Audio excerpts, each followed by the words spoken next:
My name is Marlo Quinn, and I paint to remember who I am.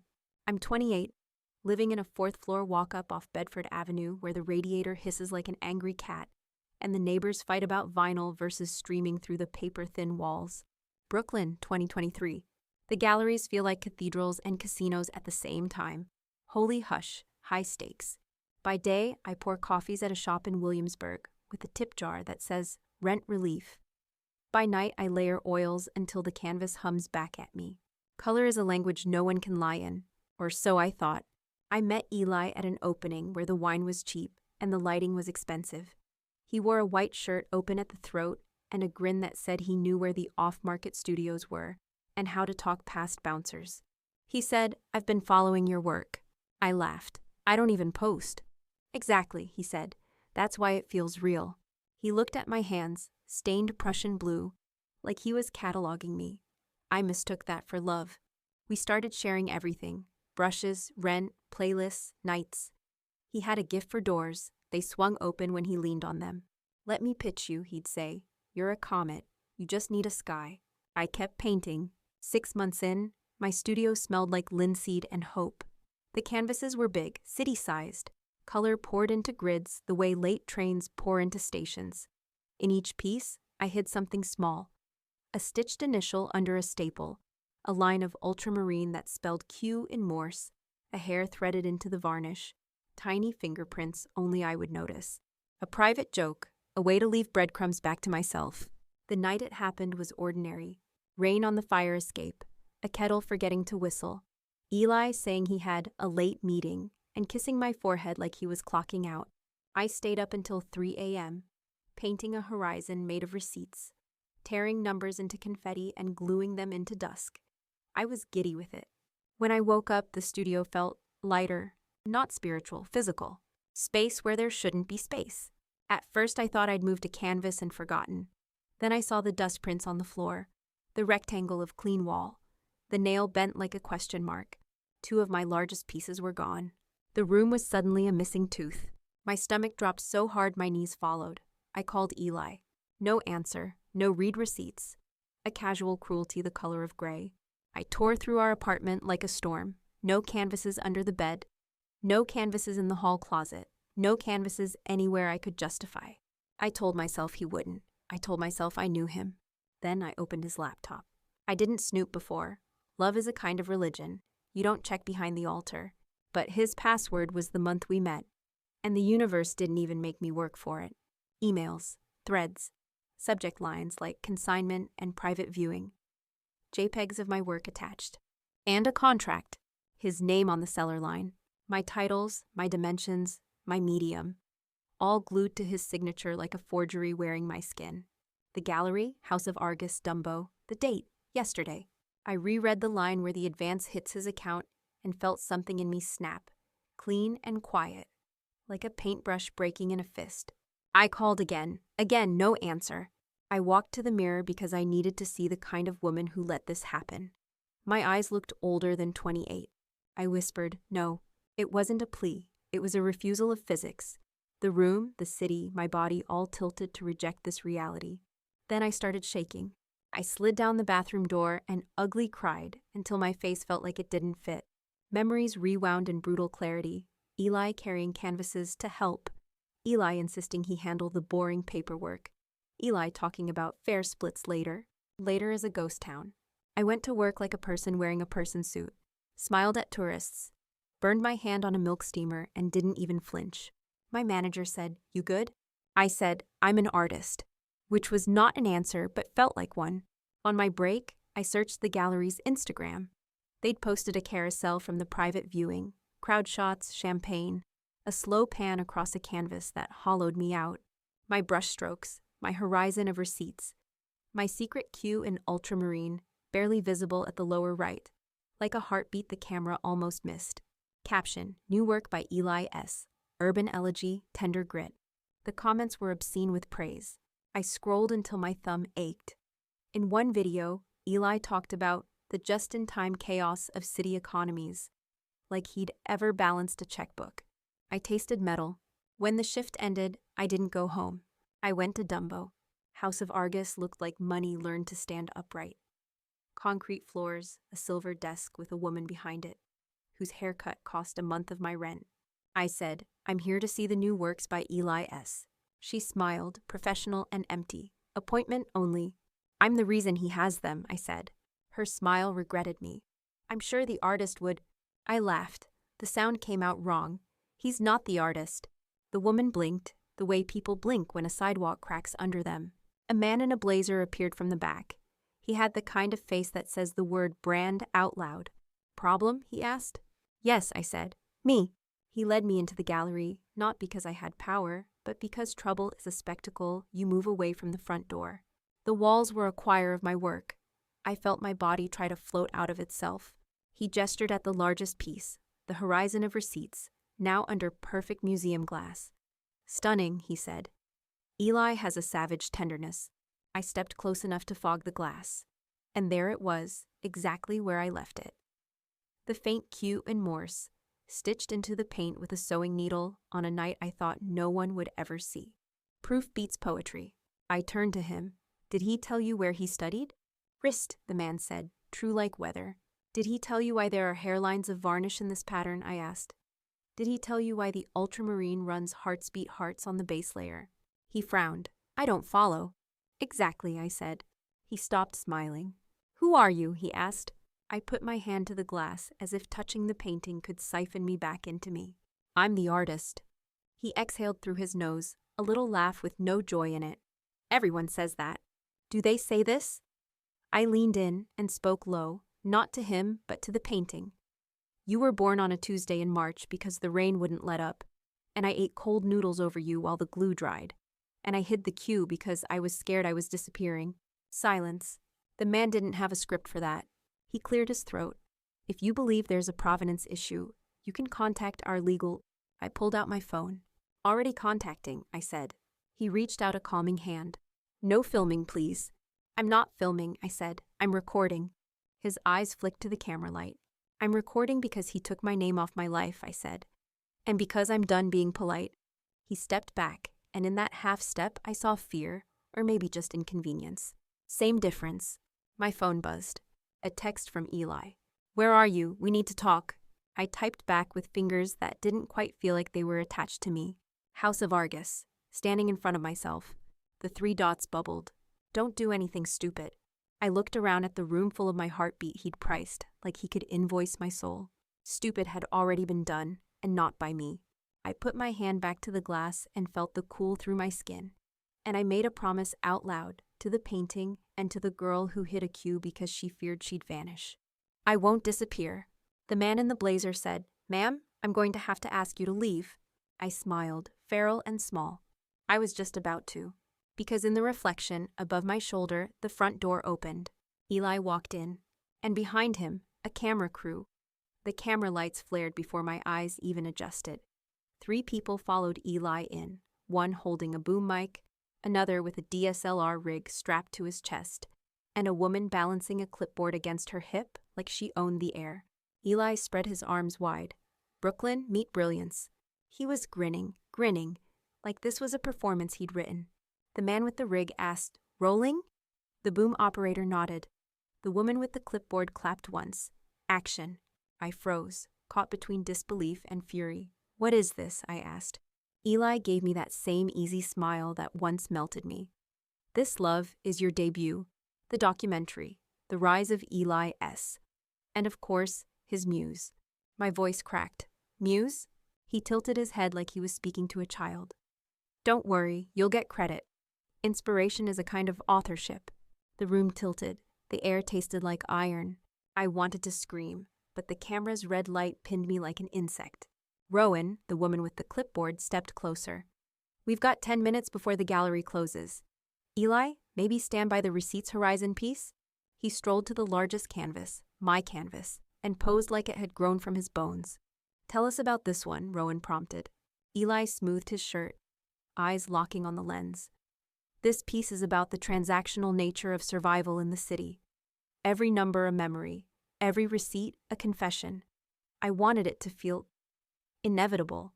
He said not we, not she, just I. The camera panned and for a moment landed on me. I must have looked wrecked. Hair damp, eyes raw, blood still under my sleeve. I swallowed, then said clearly, I painted it. The cameraman hesitated, lens hovering. Rowan frowned. Cut. But I stepped forward, straight into the shot. Every stroke, every hidden stitch, every Morse-coded cue, that's mine. Eli's smile flickered, then snapped back like elastic. She likes to joke. We collaborate. Artists are porous, you know. I felt heat rise in my throat. No, you stole them. Rowan's pen froze. Wait, what? The cameraman looked uncertain, lens bouncing between us. Eli's jaw tightened. Don't, Marlo, not here. I laughed, sharp and brittle. Here is perfect. My phone was still recording. I lifted it, holding it next to my face. Do you see this? I said, staring into the camera. That's my work, my name, my life. And he erased it. For a beat, the room was just breath and static. Then Eli lunged. He grabbed for my phone, fingers clawing. I staggered back, heart slamming, clutching it tight. Stop filming, he barked. But Rowan stepped in, holding up her hands. Eli, don't. This is gold. His head snapped toward her. What? She looked at the cameraman. Keep rolling. This is the story. Forget the curated nonsense. This is raw. Real. Eli's face drained. No, you don't understand. Cut it. Cut it now. But the camera didn't cut.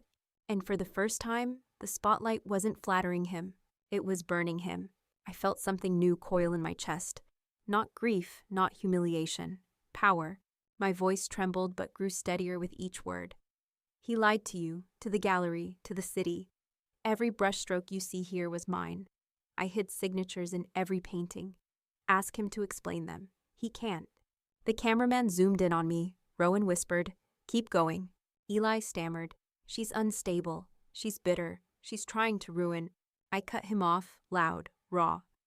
You can't ruin what's already yours. You can only reclaim it. Rowan glanced at her clipboard, eyes sharp. We need to verify this. I turned to the canvas, pressed my fingertip to the faint ultramarine Q. Here, Morse code, dots and dashes. Q for Quinn, hidden in everyone. That's my fingerprint. The cameraman zoomed close. The pattern pulsed into focus. Rowan's mouth parted. Holy shit. Eli shoved his hands through his hair, pacing like a trapped animal. It doesn't matter. It doesn't matter. Perception is reality, and they already believe me. I lowered my phone, meeting his eyes. Not anymore. The gallery lights hummed overhead. The rain outside thickened against the glass. And in that moment, I saw the shift, his certainty cracking, mine solidifying. Rowan turned to me, her expression unreadable. If this is true, then you have a story worth telling. Bigger than him, bigger than Brooklyn. Her gaze was steady, assessing. But you'll need proof, more than hidden stitches. The air tightened. I asked, what kind of proof? She smiled faintly. The kind that makes a city listen. I left the gallery shaking, phone hot in my hand, rain slicking my jacket like a second skin. Rowan's words echoed. The kind that makes a city listen. But what proof would be enough? Hidden stitches were my secret language, but secrets alone don't topple liars. I needed receipts, real ones. The subway roared as I dropped into the station. I stared at the ads peeling off tile walls. Lawyers, credit repair, an indie band no one would see. And thought, every empire has paper trails. Eli thought he was clever, but I knew him, and Eli was sloppy. Back at our apartment, I ripped open drawers, closets, boxes of junk he never sorted. Bank slips, crumpled invoices, emails printed like he was auditioning for analog. My pulse quickened. One crumpled sheet caught my eye, a consignment form stamped with House of Argus letterhead. It listed dimensions, medium, title, but under artist, Eli had scrawled his name, his handwriting sloppy, arrogant. I flipped it over, and there it was, faint paint smudges, the same shade I used for that canvas. He hadn't even cleaned his hands before stealing the paperwork. Evidence doesn't lie. Still, the thought of confronting him made bile rise. Because under the fury, there was grief. Real, raw grief. This was the man who made coffee at 2 a.m. when I worked through the night. The man who laughed off my self-doubt, or seemed to. The man I once imagined a future with. And he'd sold me like furniture. I curled on the couch, clutching the paper, whispering into the silence. Why wasn't I enough? The silence didn't answer. The rain didn't answer. But inside, a harder voice rose. It was never about enough. It was about control. And control was something I could take back. The next day, I met Rowan at a diner off Flatbush. She sat in a booth with 2 black coffees, eyes sharp, hair tucked back like she was already editing the scene in her head. "You came," she said. "I'm not here for him. I'm here for me." She leaned forward. "Good, because what you have, it's bigger than revenge. It's about exposure, about truth." I slid the consignment form across the table. She scanned it, brow arched. "This helps, but we need more. The gallery won't admit wrongdoing unless they're cornered. And Eli? He'll spin until he chokes." I clenched my jaw. "What do you suggest?" Rowan tapped her pen against the mug. "A show, not his, yours, public, irrefutable, where the work speaks and the proof screams." I felt my chest tighten. "You mean an exhibition?" She nodded. "Exactly. You already left your DNA in those canvases. We just need to bring the world's eyes to it. On your terms." My breath caught. The thought was terrifying, but thrilling. For the first time in months, I felt possible. I asked, "And if he tries to shut it down?" Rowan smirked. "Then he plays defense while you write the story. That's the power shift." The waitress came by refilling coffee. I wrapped my hands around the mug, grounding myself in its warmth. "This could ruin me if it goes wrong," I whispered. Rowan's gaze softened. "Marlo, he already ruined you. Now you get to rebuild. Publicly." I stared out the window. The city pulsed with indifferent life. Taxis honking, strangers arguing, neon bleeding in puddles. Brooklyn didn't care who I was, but maybe it could learn. I turned back to Rowan. "Okay, let's burn him." That night, Eli finally texted. "We should talk, face to face. Don't make this worse." I stared at the words, thumbs itching, but instead of replying, I saved the screenshot. His guilt was a gift. Lying in bed, I let my mind drift to what Rowan proposed. An exhibition, my show, my chance to reclaim the narrative. But fear gnawed at me. What if no one came? What if they didn't believe me? And worst of all, what if Eli did? What if he showed up, charming as ever, spinning lies into gold? The thought made me shiver. I sat up, staring at the city lights through the blinds. No, this wasn't about him anymore. This was about me. I opened my sketchbook and began planning. Floor layouts, light placements, the order of the canvases, and in every corner of the page, I scribbled one word: truth. But as I drifted toward sleep, phone buzzing softly at my side, a darker thought curled in my mind. If Rowan was right, if this went public, what would Eli do to protect his stolen empire? The next morning, sunlight slanted through the blinds like interrogation bars. I hadn't really slept. My mind kept painting scenarios of Eli crashing my exhibition, of crowds laughing at me, of the city shrugging like it always does. But fear is just fuel with bad PR. I rolled out of bed, cracked my stiff knuckles, and told myself, today, I build the war room. First stop, the storage unit on Kent Avenue.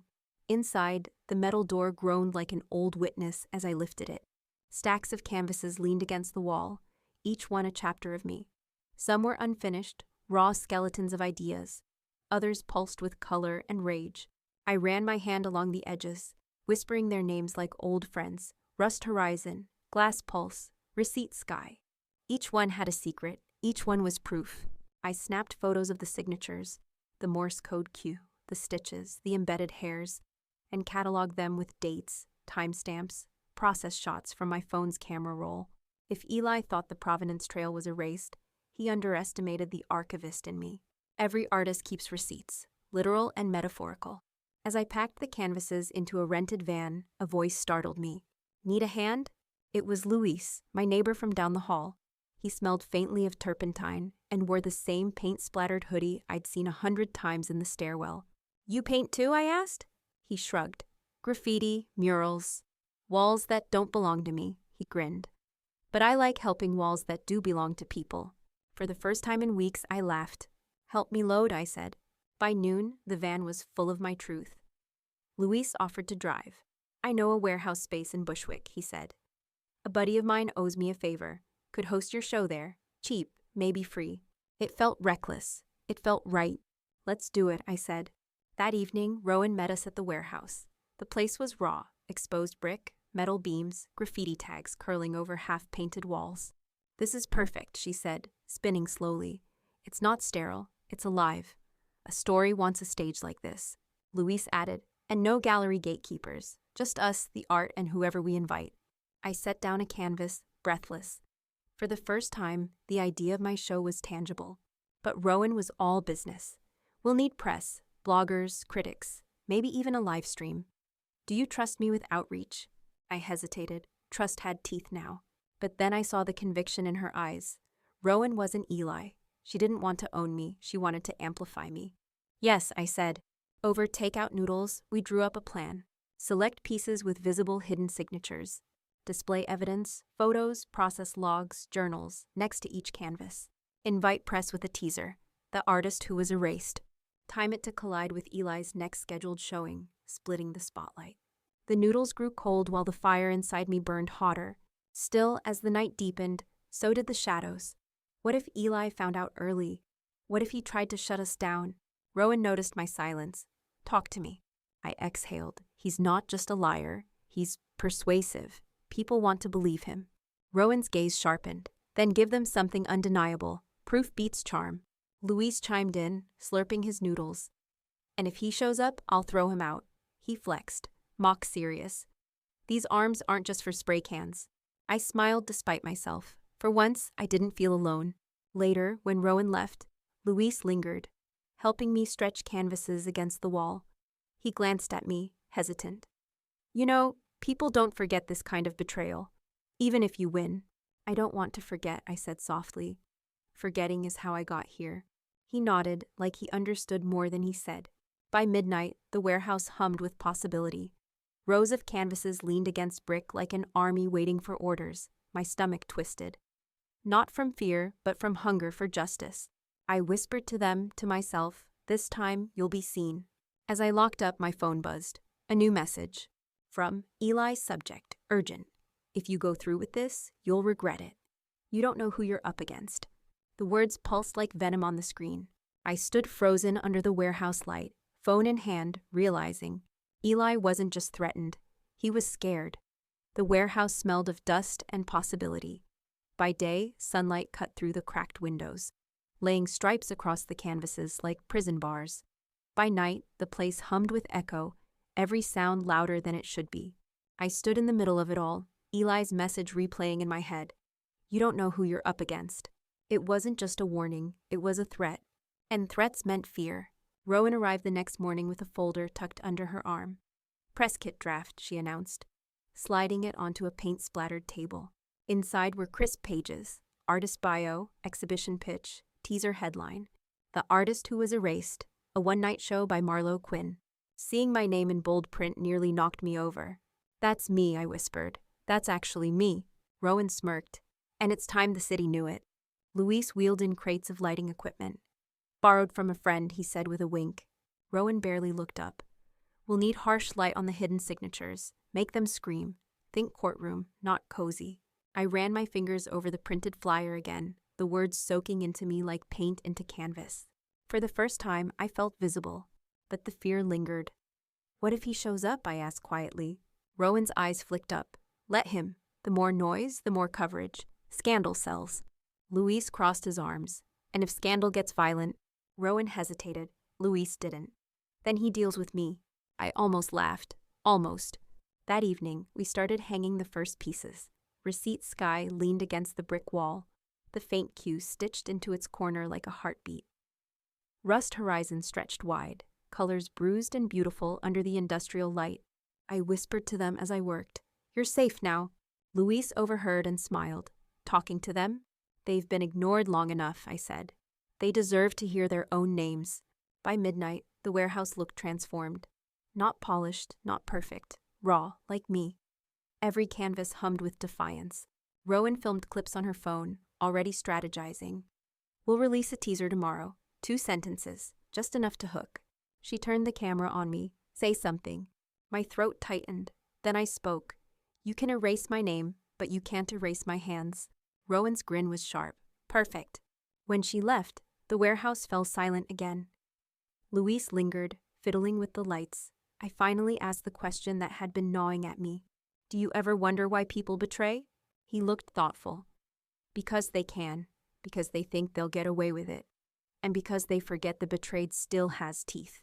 I met his gaze, and for the first time, I didn't feel small. I felt sharp. Later, alone in the warehouse, I scrolled through Eli's Instagram. Photos of him in spotless white shirts, glasses of wine in hand, captions dripping with faux philosophy. Art isn't about ownership, it's about surrender. I almost threw my phone. Ownership was the very thing he'd stolen. But then I noticed the hashtags. Argus exclusive, Hawk next big show. My heart stuttered. He wasn't stopping, he was doubling down. I dug deeper, scanning through his tagged photos. That's when I found it. An invitation card reposted by a gallery goer. House of Argus presents Eli S. an Urban Elegy Collection. Opening night 2 weeks. 2 weeks, the same night we'd planned my show. A collision course. I stared at the screen, adrenaline surging. Of course he'd try to overshadow me. Of course he'd bet on charm, connections, polish. But I had something he didn't, the truth. And truth was louder when shouted in unison. I dialed Rowan. We keep the date, same night, let it clash. She didn't hesitate. War it is. But later, when I locked the warehouse, a figure stepped out of the shadows. Eli. His smile was cold. You're making a mistake, Marlo. My stomach dropped. The street lamp flickered above us, throwing Eli's face into the jagged shadows. He looked less polished than usual, jaw tight, hair damp from the drizzle. But his smile, sharp and cold, was intact. You're making a mistake, Marlo, he repeated, stepping closer. I tightened my grip on the warehouse keys, metal biting into my palm. Funny, I said. I was just thinking the same about you. His laugh was low, bitter. You think you can outmaneuver me with some DIY show in a Bushwick dump? Please? I've already booked Argus. I've got collectors waiting, critics lined up. You'll embarrass yourself. I took a breath, steadying the tremor in my chest. Better to embarrass myself than erase myself. For a moment, something flickered in his eyes. Annoyance? Fear? He leaned in, whispering, You don't know the kind of people backing me. If you push this, you'll get crushed. And no one will care. I forced a smile. Then I'll make them care. His jaw clenched. You always were stubborn. No, I said softly. I was trusting. That was the mistake. The silence between us buzzed, heavy as the rain. Finally, Eli straightened, mask snapping back into place. You'll regret this, he said, voice low. Then he disappeared into the night, leaving only the echo of his threat. I stood frozen until Luisa's voice startled me from the shadows of the doorway. Everything okay? I nearly jumped. You were here? Figured you might need backup. He frowned. He didn't touch you, did he? I shook my head. No, but he wanted to scare me. Luisa's expression hardened. Then it's working, because he's the one scared. The next day, Rowan brought reinforcements, 2 friends with cameras, ready to document every stage of setup. Control the narrative, she explained. If he tries to spin this, we'll already have the receipts. The word receipts made me glance at my horizon canvas, its hidden stitches glowing faintly under the light. Yes, receipts. We worked like a small army. Louise handled the rigging, Rowan planned press angles. Her friends shot behind-the-scenes footage of me hanging canvases, mixing paint, sketching layouts. At first I hated the camera pointed at me, but then I thought, this is my proof. My face, my hands, my voice. Every second recorded was a nail in Eli's coffin. At night, exhaustion hit me like a wave. But lying on the warehouse floor with takeout cartons and half-drunk sodas, I felt alive in a way I hadn't in months. Rowan asked, What will you say if press asks about Eli directly? The question stung. I thought for a long moment, then answered, I'll say the truth, that I was erased, that he wore my skin for profit, and that I'm done being silent. Rowan nodded. Good, keep it sharp, no apologies. Still, fear gnawed at the edges of my resolve. Every time the warehouse door rattled, I expected Eli to barge in. Every time my phone buzzed, I braced for another threat. One night, I finally opened his messages. Eli, you're ruining everything we built. Eli, I loved you. I still do.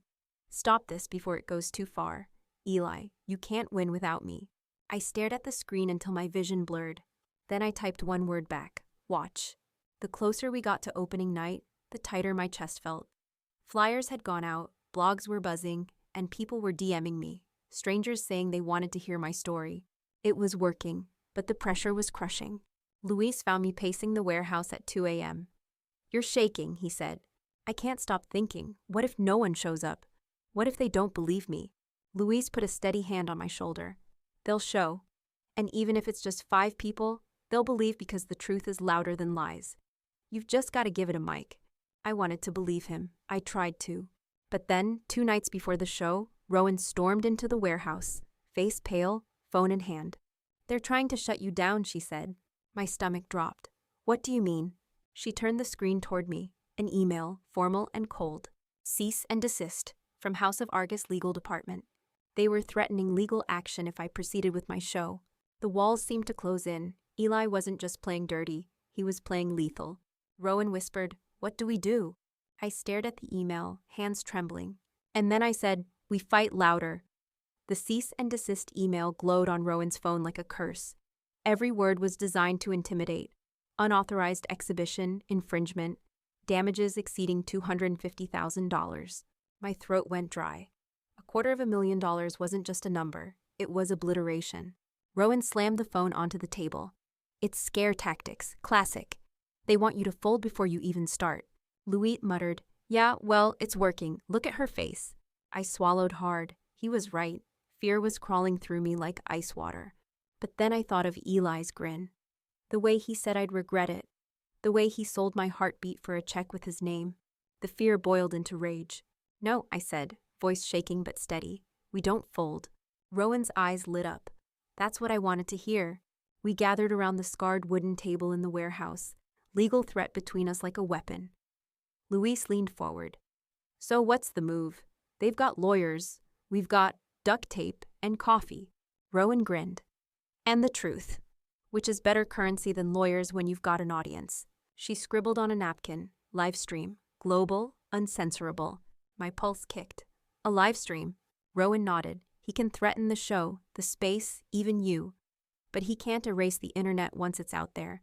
We make the exhibition digital, broadcast live, let people witness the proof in real time." Luis smirked. "So we turn the warehouse into a stage and the whole city into the audience?" "Exactly," Rowan said. "Let Argus sue the airwaves if they want." I felt a jolt of something I hadn't in weeks. Hope. We spent the next day transforming the space. Luis rigged tripods and old webcams from his mural gigs. Rowan set up streaming software, tested mics, fussed over lighting like a general before battle. And me? I rehearsed. Standing before each canvas, I practiced telling the story. This stitch is mine. This Morse code cue is my fingerprint. This hairline of varnish was brushed on at 3 a.m. when only the rats and I were awake.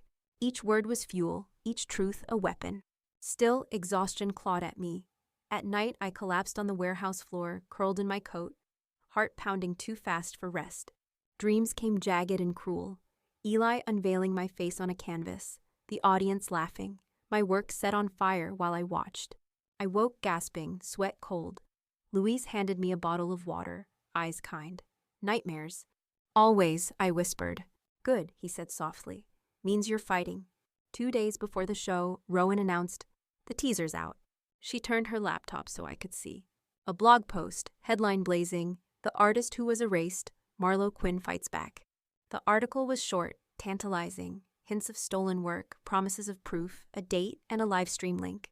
The comments were already a storm, some supportive, some skeptical, some brutal. Another bitter ex, probably lying. Receipts or it didn't happen. Team Eli forever. The words stung like nettles, but buried in the noise were voices that steadied me. If she's got proof, I'm tuning in. Rooting for Marlo. Let the truth out. Rowan squeezed my shoulder. "See? People are hungry for it. All you need is to feed them the truth." I tried to smile, but my stomach twisted. Because truth was heavy, and if I dropped it, I'd be crushed. That night, my phone buzzed again. "Eli. Eli, I see you've gone public. You're making a fool of yourself. Eli, call me. We can fix this. Together." My hands shook as I typed back. "Together ended when you erased me." I hit send before I could second guess it. The warehouse buzzed with energy now. Every canvas hung, every camera tested, every angle rehearsed. Opening night was 2 days away. 2 days until war. As I locked up, I caught sight of my reflection in a cracked mirror propped against the wall. Eyes tired but burning. Shoulders squared. For the first time, I saw not a victim, but an artist armed. Then my phone rang. Unknown number. I hesitated, then answered. A man's voice, low and smooth. You don't know me, Miss Quinn, but I represent some of Eli's associates. Cancel your show and we'll all avoid trouble. Ignore this, and you won't just lose paintings. You'll lose everything. The line went dead. I stood frozen, phone buzzing silence in my hand, realizing Eli wasn't bluffing. He had backup, and they were willing to play dirty. The call echoed in my head long after the line went dead. You'll lose everything. The words clung to me like smoke, seeping into every corner of my thoughts. I paced the warehouse, palms sweating, staring at the canvases. They looked like children I'd dragged into a battlefield. Was I about to get them all killed? Luis found me pacing and grabbed my shoulders. Hey, breathe, you're shaking.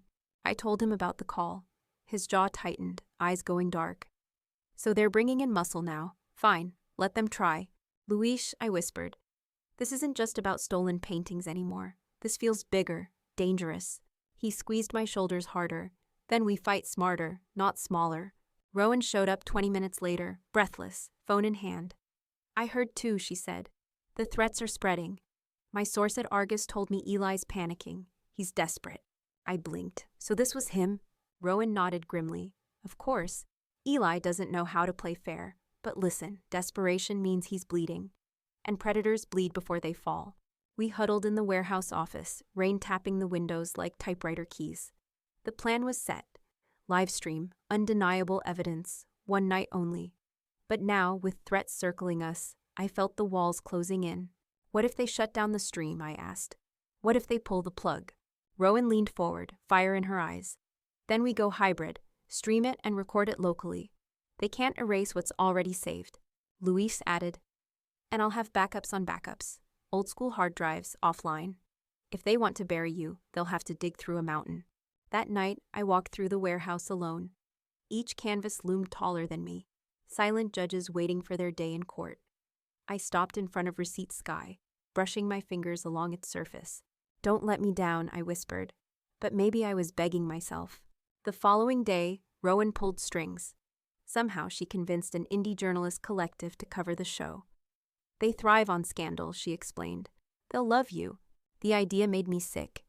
Did I want to be loved for scandal or seen for truth? Maybe both. Maybe that was the bargain. That night, as we tested equipment, Luis stayed quiet. Finally, I asked, "What's on your mind?" He hesitated, then said, "You know they might come here, right? In person. If Eli's desperate enough, he won't just send emails." The thought made my stomach drop. What do we do if he does? Luis cracked his knuckles. Then we make sure he regrets it. The next morning, flyers started appearing around Brooklyn. Cheap prints, taped to poles and coffee shop boards. Eli S., The Future of Urban Art, House of Argus, Grand Exhibition. I tore one down, paper ripping in my hands. He was saturating the city with his name. Rowan called it perfect. Let him scream, we'll whisper, and the whisper will cut deeper when the proof hits. But I wasn't so sure. What if his noise drowned me out completely? 2 nights before the show, I couldn't sleep. I sat in the warehouse sketching aimlessly when my phone buzzed. A video link from Eli. Against my better judgment, I clicked. It was him sitting in some sleek loft, sipping wine like a man with nothing to lose. "Marlo," he said smoothly, "I hear you're planning something reckless. I'll give you one last chance. Walk away, come back. We'll spin this together. You as my partner, my muse, my equal. Otherwise," he leaned closer, smile cruel. "Otherwise, you'll burn alone." I closed the video, hands trembling. The bile in my throat was sharp, but underneath it, something else stirred. Not fear, not grief. Clarity. He still thought he owned me. And that was exactly why I had to win. I grabbed my sketchbook and scrawled in thick black marker. Opening night, Judgment Day. Then, underneath, "I won't burn alone, he will." But as I set the marker down, the warehouse lights flickered. Once, twice. Then the power cut out completely, leaving me in darkness. My phone screen glowed in my hand, showing only the reflection of my wide, terrified eyes. Someone was out there. The warehouse was swallowed in darkness. The hum of the lights cut off, leaving only the drip of rain through a crack in the roof and my ragged breathing. I froze, clutching my phone like a lifeline, the glow casting eerie shadows across the canvases. Somewhere in the black, something shifted. A footstep. "Louis," I whispered. Silence. The second step was louder, deliberate, not Luis. I felt my throat tighten. Every painting around me seemed like a target waiting to be slashed. "Who's there?" My voice came out sharper than I intended, trembling around the edges. No answer. Only another step closer. I fumbled for the breaker box, phone flashlight shaking in my hand. The beam caught movement, a figure slipping deeper between the canvases. Adrenaline surged. I yanked open the box, flipped the switch. Nothing, power was dead. My pulse hammered. This wasn't an accident. Then I heard it, a low chuckle, dry as ash. "Brave little artist," a voice drawled, still playing with matches. It wasn't Eli. The voice was older, rougher, with a hint of menace like gravel under tires. I swallowed hard. "What do you want?" "To deliver a message," he said, "from Eli." Before I could react, the figure stepped into the glow of my phone. A man, mid-40s maybe, leather jacket damp with rain, eyes cold. He was holding a box cutter. My stomach lurched. "Leave her paintings alone," I managed. He smirked. "Relax. Orders aren't to ruin the art, yet. Just a warning." He flicked the blade open with a snap that sliced through the silence. Suddenly, footsteps thundered from behind me. "Luis!" "Back away!" Luis shouted, holding a length of metal pipe like a bat. His chest heaved, eyes burning. The man in the jacket tilted his head. "Cute. Got yourself a bodyguard." Luis raised the pipe higher. "Try me." For a tense moment, no one moved. Then the man smirked again, sliding the blade shut. "Message delivered," he said. "Eli wants you to know. If you go live, he'll bury you." And just like that, he slipped into the shadows, gone before either of us could stop him. I collapsed against the wall, shaking. Luis lowered the pipe, jaw tight. "You okay?" he asked. "I don't know," I admitted. "But my paintings, they're okay." Luis crouched beside me, his hand warm on my arm. "He's trying to scare you into silence. That means you're winning." We sat in the dark for what felt like hours until the emergency lights flickered back to life. I stared at the canvases, their colors muted but still alive, still mine. No one was going to silence them. Not Eli, not his hired thugs, not anyone. The next morning, Rowan nearly broke her phone when she heard. "He sent someone? Are you kidding me? That's not intimidation, that's criminal." She paced the warehouse like a storm. "We document this too. We put it in the story. We show them how far he'll go to erase you." The idea made me tremble. To expose that much, to let the world see my fear. It felt unbearable. But Rowan was right. Fear was part of the truth too. That night, I recorded a short clip on my phone. Just me, sitting in front of Rust Horizon, voice quiet but steady. "Eli tried to erase me, and now he's trying to scare me, but I won't stop. Because the truth deserves to be seen." I sent it to Rowan, who posted it on every channel she could reach. Within hours, comments poured in, some angry, some mocking, but many, many supportive. "Stay strong, Marlo. We're watching. Don't let them win." For the first time, the noise felt like a chorus behind me, not against me. But late that night, as I tried to rest, my phone buzzed again. This time, it wasn't a call. It was a photo. One of my canvases, glass pulse, leaning against a brick wall I didn't recognize. Spray painted across the surface in red. Mine. My chest tightened. The timestamp was current.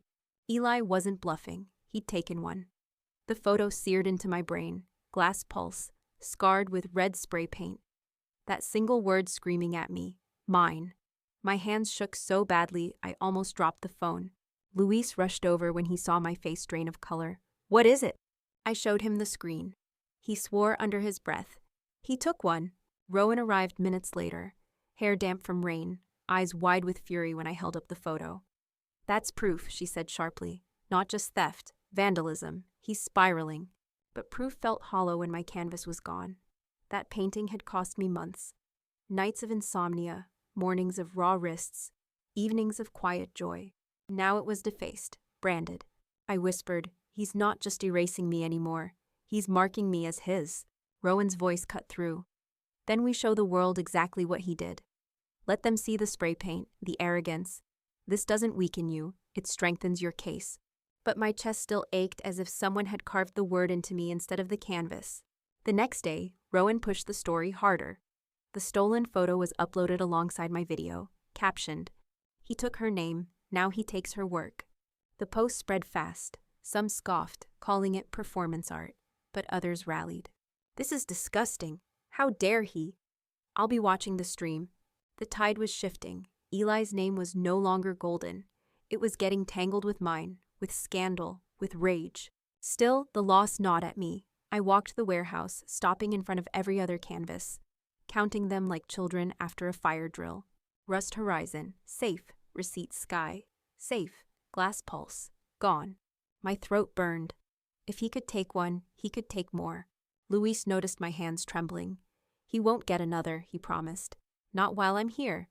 But even as he said it, I couldn't shake the feeling that the walls were thinner than they looked. 2 nights before the show, Rowan burst into the warehouse with a grin I hadn't seen before. I pulled something off, she said, holding up her phone. It was an email thread, Eli and a gallery manager. In it, Eli bragged about selling pieces, from a partner who'll never speak up, attaching photos of my work. Where did you get this? I asked. Let's just say someone inside Argus isn't on his side anymore, Rowan smirked. My chest tightened. So we have receipts, real ones. Rowan nodded, and we'll reveal them live. That night, I stood before the canvases, rehearsing again. But my voice broke when I got to the part about glass pulse. The absence felt too heavy. Luis handed me a marker. Then add it, he said. I frowned. What do you mean? Make its absence part of the show. Show them the photo. Show them what he did. Sometimes the wound says more than the scar. I stared at the marker, then at the empty space where glass pulse should have been. Maybe he was right. Maybe absence could scream louder than presence. The following day, flyers for Eli's Argus show plastered the subway. Big, bold, expensive. His face printed alongside my stolen brushstrokes. I tore one down, stuffed it in my bag, and carried it back to the warehouse. Rowan pinned it next to the stolen photo of glass pulse. Contrast, she said. The polished lie versus the ugly truth. Looking at them side by side, I felt something shift inside me. He wanted ownership. But I had something he couldn't buy back. The narrative.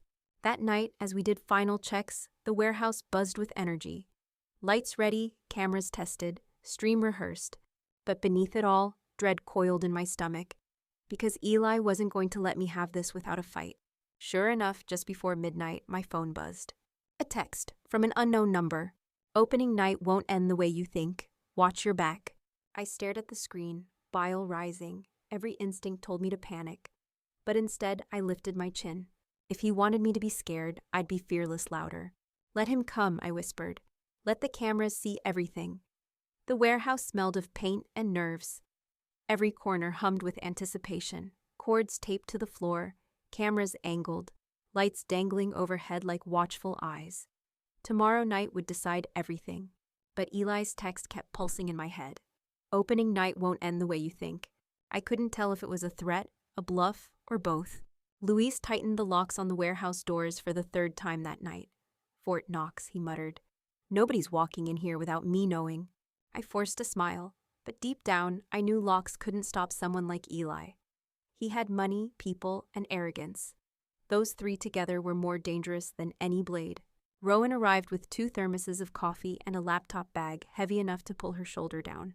She tossed one thermos my way. You're going to need this. I caught it, grateful for the bitter warmth. Any new intel? I asked. Rowan slid her laptop open, the glow illuminating her sharp features. He's going all out. Argus has rented an entire loft space, champagne sponsorships, the works. But she tapped the screen. There's a rumor circulating. Some collectors are getting nervous. They've seen your post, Marlo. They're starting to ask questions. For the first time, my heart lifted. Then the tide's turning. Rowan smirked. If you don't drown first. Later that night, I rehearsed my speech again. Each word felt like a shard of glass in my mouth. Sharp, dangerous, necessary. But every time I pictured Eli's smug smile, I faltered. What if he crashed the show? What if he ripped the microphone from my hands and spun his own story? I gripped the edge of the podium we'd set up in the warehouse. No, I whispered to myself. This time, the story is mine. Sleep came in scraps. When dawn cracked over Brooklyn, painting the skyline in smoggy pinks, I was already up, sketching lines I'd never finish. My mind buzzed too loudly. Luis found me at the table, pencil smudges all over my hands. You should rest. I can't, I admitted. What if something goes wrong? He crouched beside me, voice low. Then we adapt. That's what you do, right? Turn pain into paint. This is just another canvas. I blinked at him, the metaphor sinking deep. Another canvas, another chance. By afternoon, the warehouse was alive with movement. Volunteers Rowan had recruited strung cables, tested mics, prepped seating. The smell of fresh coffee mixed with the tang of paint. I hovered near my paintings, unable to stop touching them, as if confirming they were real, still mine. Every time I brushed a frame, my heart whispered, "Hold on, just one more night." Evening fell fast. Rowan gathered us all around. "Okay, everyone, tomorrow night is the main event. But tonight, we dry run everything. Cameras, stream, timing. If we fail tonight, we fix it before tomorrow." She looked at me. "Marlo, you're up." My throat tightened, but I stepped to the podium. Spotlights hit my face, hot and blinding. I gripped the edges and began. "My name is Marlo Quinn. For months, someone I trusted, someone I loved, sold my art under his name. He erased me, but I'm here to take my name back." My voice wavered but didn't break. I pressed forward, recounting the evidence, the signatures, the stolen painting glass pulse. When I finished, silence hung heavy in the warehouse. Then Rowan clapped. Luis followed. Soon the room filled with applause. But just as relief washed over me, Rowan's phone buzzed. Her expression darkened. "What is it?" I asked. She turned the screen so I could see. A social media post, circulating fast. Eli, standing in front of Glass Pulse, the red spray paint glaring behind him. Caption: "Art is ownership. See the rest tomorrow at Argus." The room fell silent, my stomach twisted, rage and fear colliding in waves. He wasn't hiding anymore. He was flaunting it, claiming me in front of the entire city. Luis slammed his fist against the wall. Rowan muttered, "He's daring you to respond. He wants chaos. And he'd get it if I lost control." I closed my eyes, forcing my breath steady. "No," I whispered. "We'll give him something else. We'll give him the truth." Still, one thought clawed at me as the night stretched on. If Eli was bold enough to flaunt Glass Pulse now, what else did he have planned for tomorrow? The morning of the show arrived heavy and gray. Clouds smothered Brooklyn, low and bruised, as if the sky itself was holding its breath. I hadn't slept.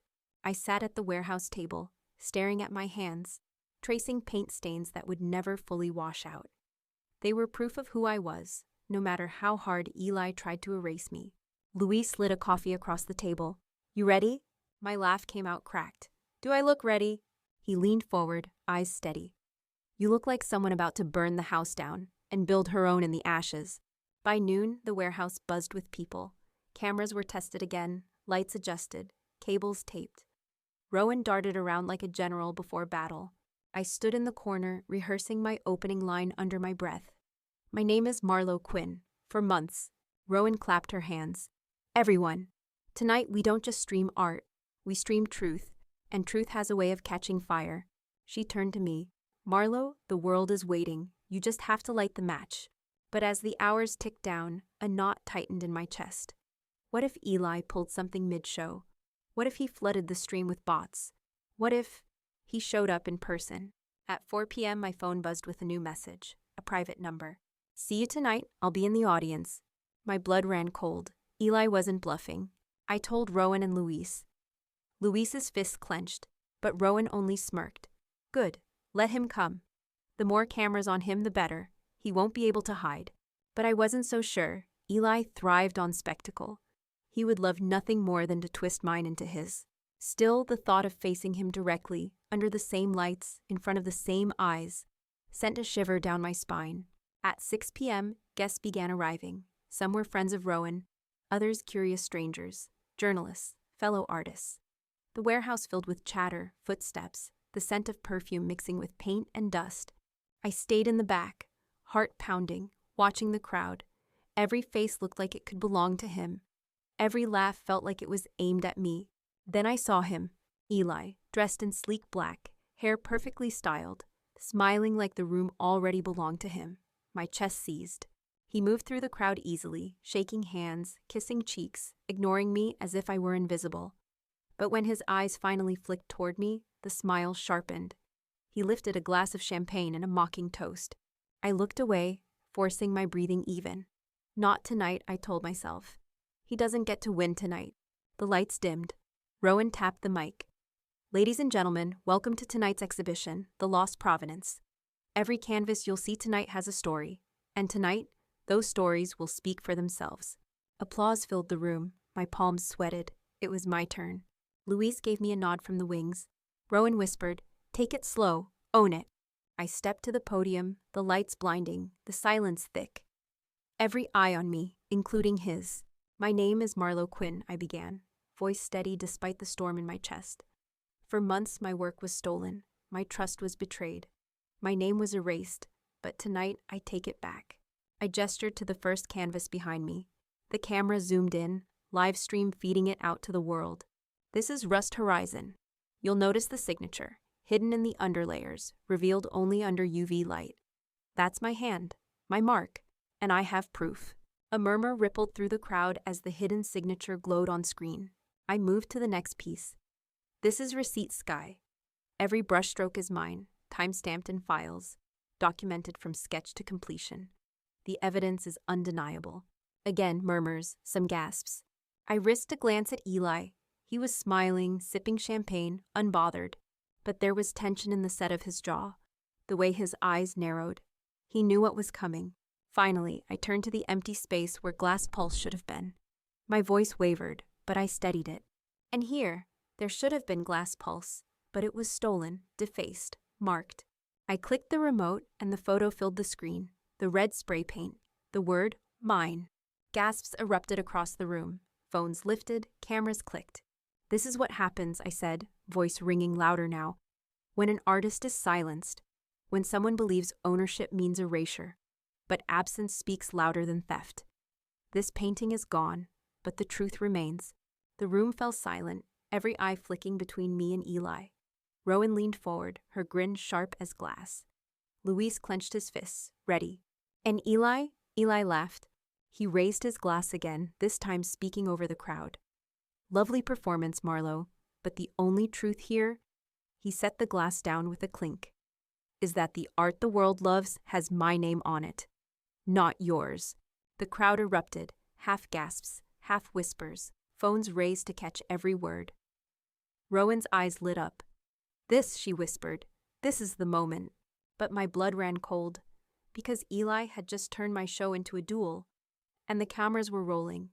The crowd buzzed like a hive after Eli's declaration. Some gasped, others whispered. A few even laughed nervously. Every phone was up, recording. I could feel the heat of the lights on my skin, but colder was Eli's stare, steady, smug, like he had already won. My chest tightened. Part of me wanted to scream, to leap across the room and rip the champagne glass from his hand, but I couldn't. Not here, not now. This was my stage, and I would not give it away. I gripped the podium tighter and let my voice carry. "You hear that?" I said, turning slowly, sweeping the crowd with my eyes. "That laugh, that arrogance. That is exactly what it looks like when someone believes erasing another person is art." Gasps rippled again. Eli's smile faltered just slightly. I clicked the remote, the screen behind me lit with the leaked emails Rowan had uncovered. Eli bragging about selling my work, calling me a silent partner, attaching photos of my canvases. The audience leaned in, phones clicked. "Every lie has receipts," I continued, voice steady now. "And this," I pointed at the glowing screen, "is his." Rowan's grin widened in the wings.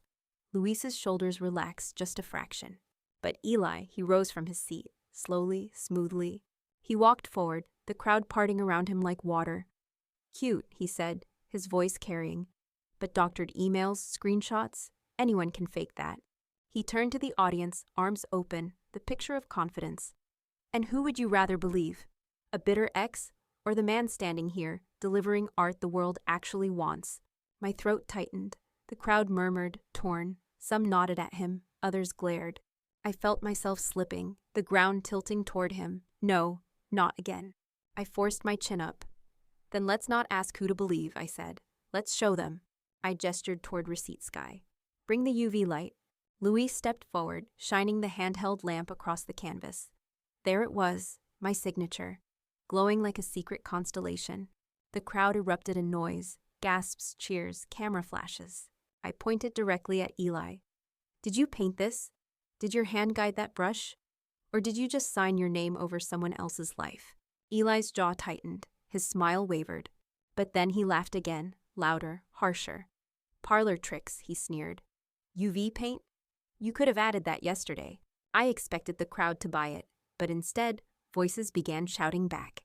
"Then show us your proof. Paint something, Eli. Where's your signature?" For the first time, Eli looked unsettled. His gaze darted across the crowd, then back to me. I saw it, the crack in his armor.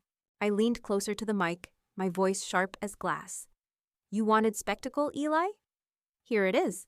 This isn't your stage anymore, it's mine." The crowd roared, half in support, half in chaos. Phones streamed, voices clashed, the warehouse trembling with energy. But just as the momentum swung my way, a commotion broke out near the back doors. A shout, then a crash. The lights flickered, and the live stream feed stuttered. Rowan cursed, scrambling at her laptop, signals being jammed. Panic spiked in my chest. If the stream died, my proof died with it. I turned to Luis. His knuckles were white around the UV lamp. He met my eyes, jaw tight. "I'll fix it. Keep talking." I swallowed hard, forcing my voice steady into the mic. "Look around you," I said, sweeping my hand at the paintings. Each piece has a history. Photos, sketches, timestamps. This isn't just paint. It's a lifetime. My lifetime. But even as I spoke, the cameras blinked, feeds cutting in and out. The audience stirred, restless, uncertain. Eli smirked again, regaining his footing. "See," he called out. "Even her stream doesn't believe her." Laughter bubbled around him. I clenched the podium so hard my nails bit into the wood. The truth was slipping through my fingers. If the stream failed, Eli could spin the story however he wanted. I had to hold the room. I had to hold them now. I leaned into the mic, voice rising above the chaos. "You can cut the cameras, you can cut the lights, but you cannot cut the truth. Because the truth," I slammed my palm on the podium, "is standing right in front of you." The crowd erupted again. Rowan looked up from her laptop, eyes wide. Luis shouted from the back, "Feed's coming back." But then, just as the live stream flickered alive again, Eli stepped forward, pulling something from his jacket. It wasn't a weapon. It was a folder. He held it up, shaking it for the cameras. "Then let's play fair," he said, his smile sharp. "Because I have proof too." The folder looked ordinary, worn leather, edges frayed. Yet in Eli's hands, it gleamed like a weapon. He raised it high for everyone to see, smile cutting across his face. "You want proof?" he said. "Here it is. Years of records, commissions, sales, all under my name, all legal, all mine." He slapped the folder onto the podium next to me. The sound echoed, sharp as a gavel. The crowd pressed closer, phones zooming in. Rowan's jaw tightened in the wings. Luis shifted, ready to move if needed. I forced myself not to flinch, not to let the weight of that folder crush me. I opened it slowly, flipping through pages filled with contracts, invoices, gallery letters. Every one of them bore Eli's name in bold ink. But the images attached, they were mine. He leaned into the mic, voice dripping confidence. "You see, it doesn't matter who painted them. The papers prove ownership. And in this world, ownership is everything." A murmur rippled through the audience. Some nodded, others frowned. I felt the air slipping from the room, the truth bending beneath his performance. Then I caught it, tiny details on the contracts, dates, stamps, numbers. My mind clicked like a lock turning. I remembered my files, time-stamped images, metadata Rowan had archived. The proof that predated every single one of his forged records. I looked up, fire igniting in my chest. "You're right, Eli," I said evenly. "Ownership matters, which is why forgery is such a crime." The crowd stirred. Eli's smile faltered, just slightly. Rowan stepped forward, waving a USB drive. "And guess what? We've got the originals, with metadata, dates, times. Proof these works existed before you ever scribbled your name on a contract." Gasps rippled across the warehouse. Luis rushed to plug the drive into the system, the screen behind me flashing alive with folder after folder of raw files. Digital fingerprints of my process. Sketches, layered photos, videos of me painting, brush in hand. Undeniable. The crowd erupted. Shouts, whistles, applause, disbelief. Eli's face went red, veins standing out in his neck. "That's doctored," he shouted over the noise. "She faked it. Videos, files, all of it." But the voices drowned him out. "Liar! Cheater! Exposed!" He slammed his fist on the podium, rattling the folder. This doesn't prove anything. I leaned into the mic, my voice cutting through. It proves everything. You can steal a name. You can spray paint lies. But you cannot erase a process. This, I gestured at the glowing screen, is the truth of creation. And it has always been mine. The crowd cheered louder, phones waving like torches. Rowan whispered to me, "He's cornered. Push harder." I turned to Eli, meeting his eyes. "You thought ownership was everything, but you forgot art breathes, and it remembers, and tonight it speaks for itself." The crowd roared, but Eli didn't back down. He grabbed the mic, yanking it toward himself. "You think this makes you a hero?" he snarled. "No one cares who made the art. They only care who owns it.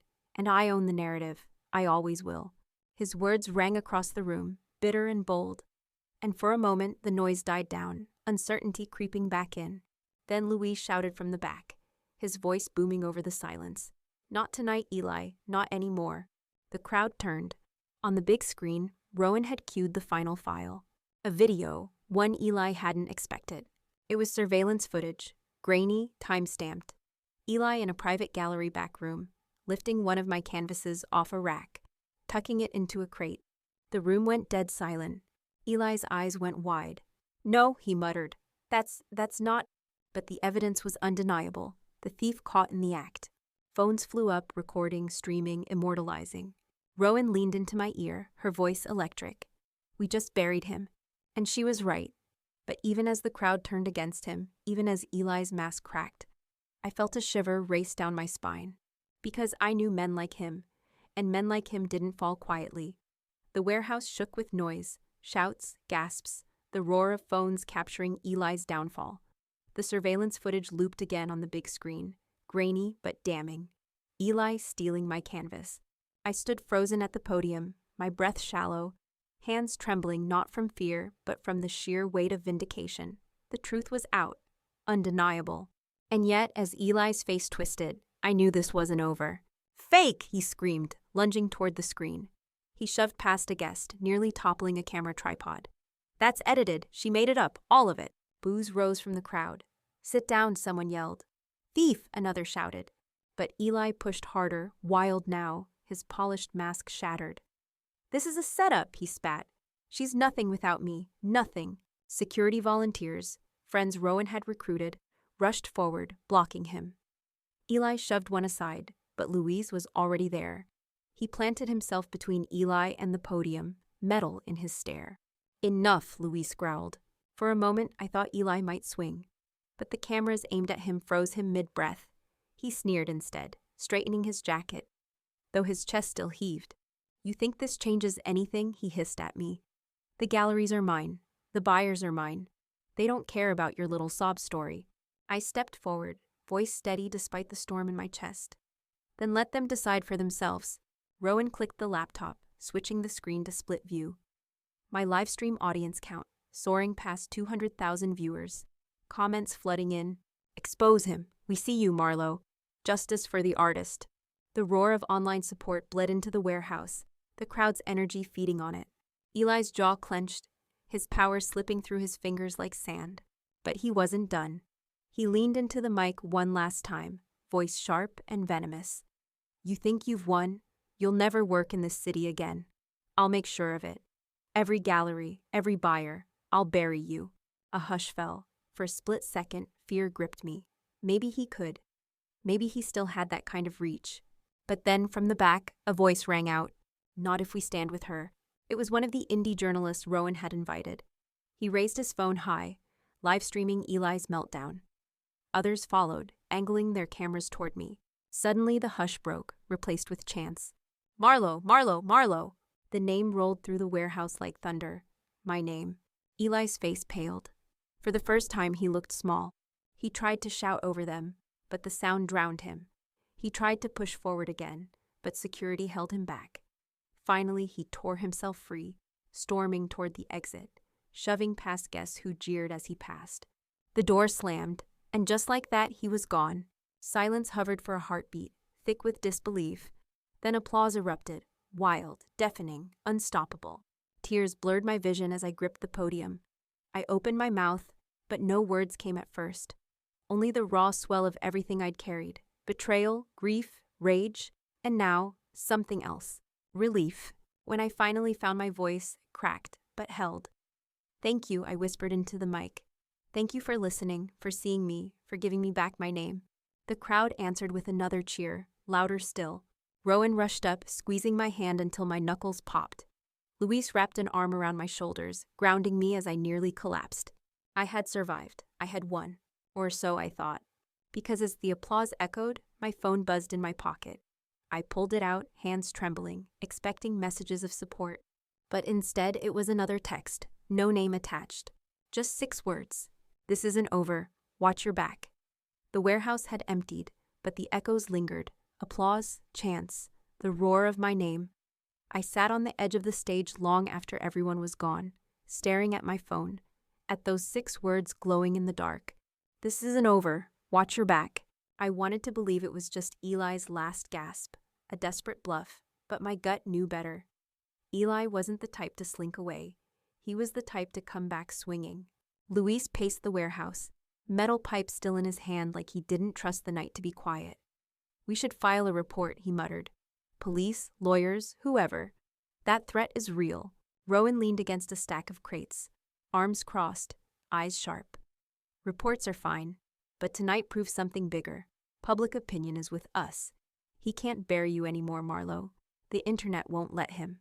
I wanted to take comfort in her words, but the tremor in my hands said otherwise. That night, I couldn't sleep. Every creak of the warehouse sounded like footsteps. Every gust through the broken vent felt like breath on my neck. I sat at my work table, sketching furiously, pages filling with jagged lines. It wasn't art, it was survival, my mind trying to claw its way through the fear. When dawn finally broke, my eyes burned, my body heavy. But my resolve had sharpened.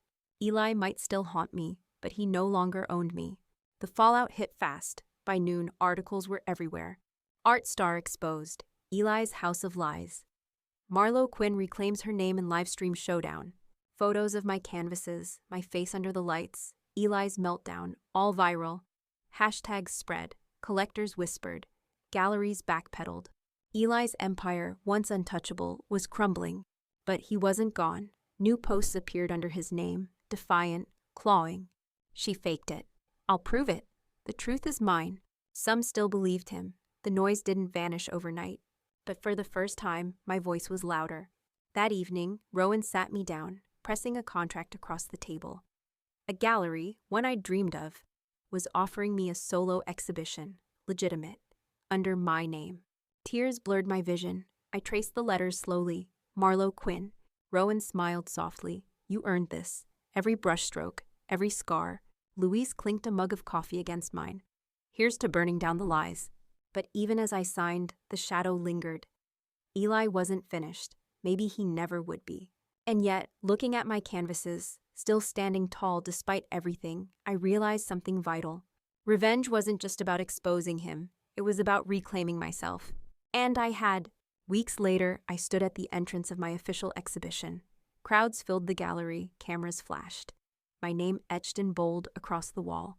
Marlo Quinn, the provenance restored. I walked through the rooms, every canvas glowing under the lights, every brushstroke speaking in my voice alone. No shadows, no stolen signatures. Only me.